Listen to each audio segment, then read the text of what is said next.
In this video, I'm going to show you how to get free gifts on Temu without inviting anyone. So this should be a quick and easy process video. So the number one hack, use Fetch Shop to order from Temu.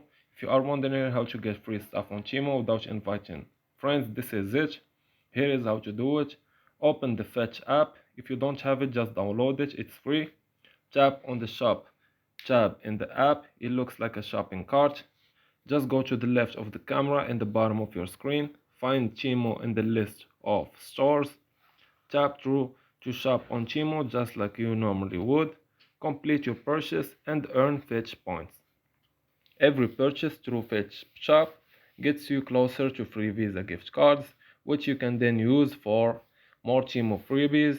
And it's a beautiful cycle of spending smarter and scoring free stuff you love. So this was an easy and quick process video. As always, thank you for watching.